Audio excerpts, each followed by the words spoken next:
I'm the director of ID at Xbox. ID at Xbox is Microsoft's self-publishing program for digital games on Xbox One. So we enable independent creators, independent developers to make their games on Xbox One and self-publish them. We have more than 250 developers who we've sent dev kits to, and today we're showing kind of like the first sampling of games that are going to be coming for Xbox One via ID at Xbox. Well, Super Time Force, I guess you can call it a retro-inspired 2D running gun shooter, something like Contra or Metal Slug if you're familiar with those things, but with a time-traveling twist. So at any point you can sort of go backwards or forwards in time, and in doing that, see the future or alter the past. And when you do that, you're actually adding another iteration of yourself into the timeline. So as you play and rewind, you're going to be building up an army of yourselves to sort of, tackle the overwhelming forces stacked against you.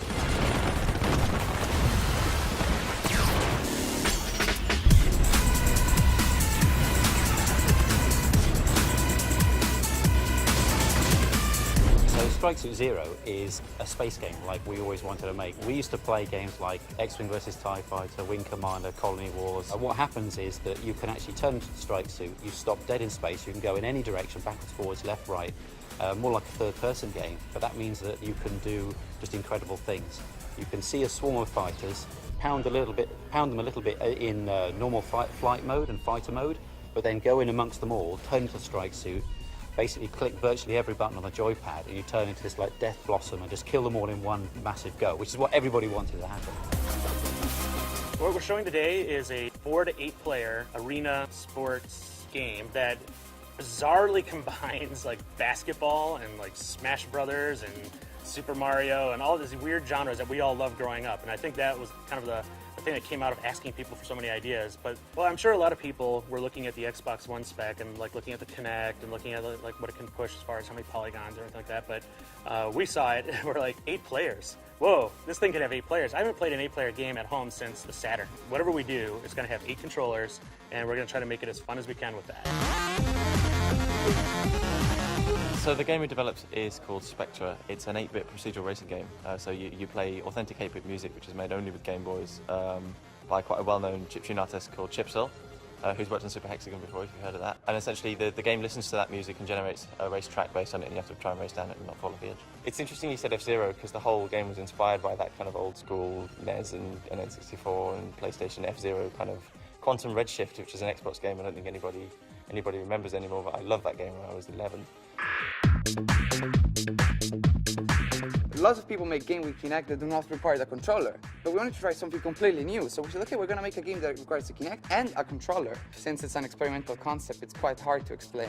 But basically, you have to imagine like a normal platform game in which instead of 1 level, there's 2 levels. But the second level is behind the first level, right? So normally you would only see the first level. But with this Kinect game, the silhouette of the player is like carving a hole in the first level. So you can see also the second level.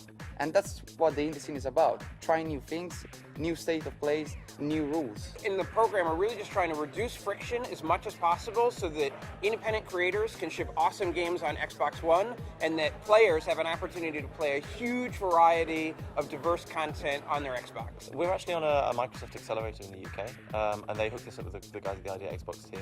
They'd seen our game before, which was predominantly a mobile game, and they're like, you guys should get this on a console, and we think we've got one you should be interested in. It was a really big win to be able to work with the hardware early on, see the revisions, and even be part of the process to see what kind of changes were needed in the development kits and things like that to help make the process more smooth. And then we started getting check-ins on phone of, do you have everything you need? Do you have it? I've never had that experience before. Especially comparing it to last time on the 360 where they had the indie game program, but it was sort of a very limited scope. This time it's kind of like all out, just you can have everything, you can go crazy and see what comes out. Nowadays, as a small developer, you can reach out to communities, you can do things, and you can, as long as you make a great game, and you talk about it a little bit, then hopefully people will come and really enjoy it. We started this program by going on a huge listening tour, talked to more than 50 different developers about what they wanted in an independent publishing program, and we haven't stopped listening.